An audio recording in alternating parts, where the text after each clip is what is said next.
सुप्रभात।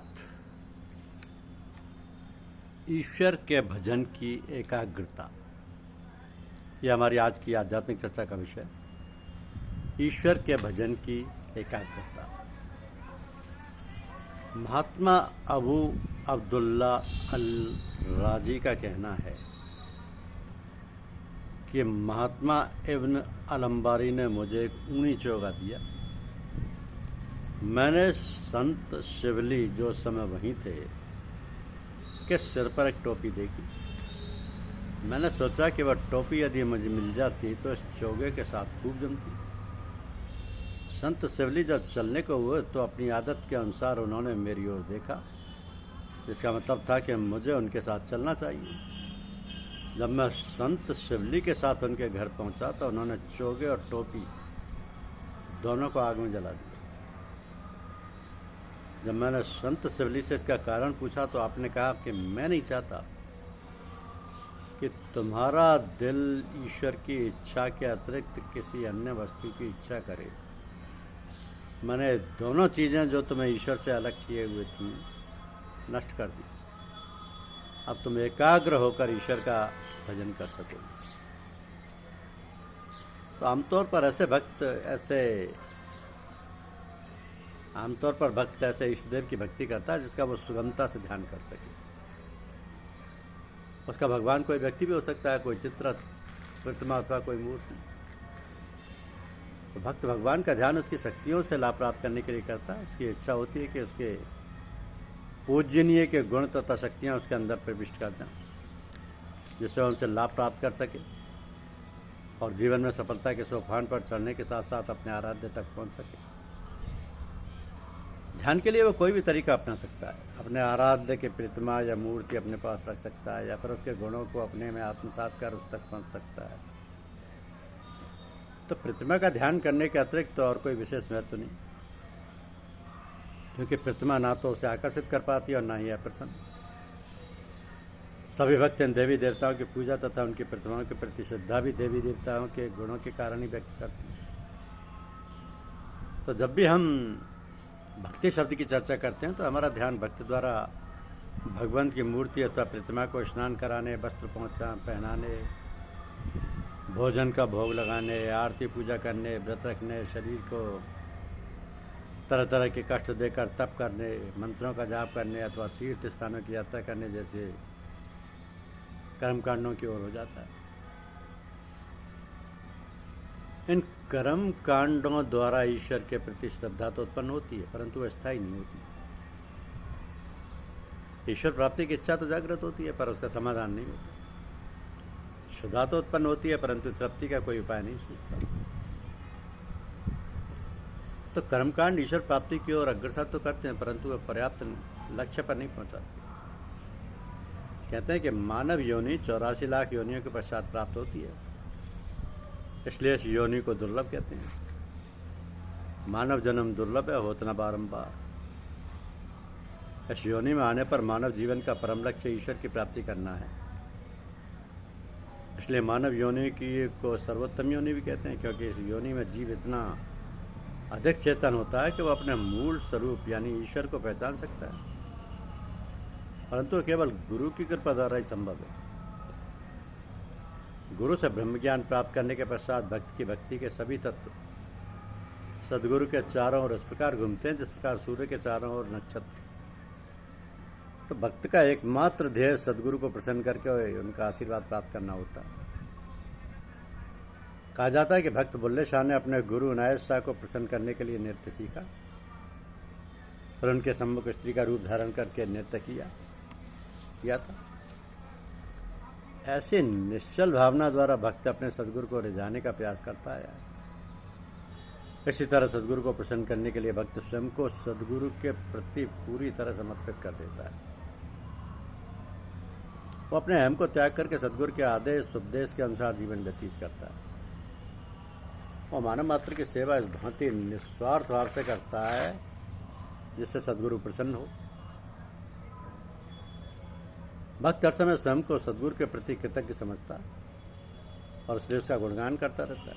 सदगुरु की विशेषता है कि वह श्रद्धालु भक्तों को गुरु भाइयों का उसी प्रकार आदर सत्कार करने को कहते हैं जिस प्रकार भक्त अपने सदगुरु का आदर करते हैं। इसके साथ साथ सदगुरु ब्रह्म ज्ञान प्रदान करने के पश्चात भक्त को अपने शरीर के साथ जोड़ने की अपेक्षा सर्वव्यापक, सर्वशक्तिमान, सर्वज्ञ, निराकार ईश्वर का सुमिरन करने को कहते हैं। तो चूंकि सदगुरु ने भक्त को साधन अभ्यास प्रदान कर दिया होता है, इसलिए साधक भक्त को निराकार ईश्वर की भक्ति करने में कोई कठिनाई अनुभव नहीं होती। वे अपने प्रत्येक कर्म का कर्ता ईश्वर को मानते हैं। उनके लिए ईश्वर की इच्छा ही सर्वोपरि है। वे ईश्वर इच्छा के प्रति सदा समर्पित रहते हैं। वे जानते हैं कि ईश्वर की इच्छा उनके लिए सदा कल्याणकारी है। इस प्रकार वे दुख सुख लाभ हानि की परवाह न करते हुए एक रस जीवन व्यतीत करते हैं। ऐसे भक्तों के लिए सभी मानव एक ईश्वर की संतान है। इसलिए वे जाति पाति, क्षेत्र, धर्म, भाषा आदि की विभिन्नताओं के बावजूद संपूर्ण मानवता से प्रेम करते हैं। और साधन प्राप्त करने के पश्चात भक्त लगातार सत्संग करता है, जिससे उसकी निराकार ईश्वर के प्रति आस्था दृढ़ होती है। सत्संग द्वारा भक्त को सेवा करने की प्रेरणा प्राप्त होती है और प्रत्येक भक्त को सद्गुरु का स्वरूप समझता है और प्रत्येक मानव को ईश्वर का प्रतिबिंब। वो हर समय ईश्वर का सुमिरन करता रहता है। जैसे लिखा है कि श्वास श्वास सिमरो गोविंद। तो सेवा, सत्संग और सुमिरन भक्ति के साधन है। वे भक्ति तभी बन पाते हैं जब उनका संबंध ब्रह्म ज्ञान के साथ जुड़ा हुआ होता है। अब ब्रह्मज्ञानी भक्त के लिए भक्ति सद्गुरु, निराकार ईश्वर तथा साधु संगत के प्रति प्रेम और श्रद्धा के मिले जुले भाव का नाम है। मिले जुले भाव का नाम है।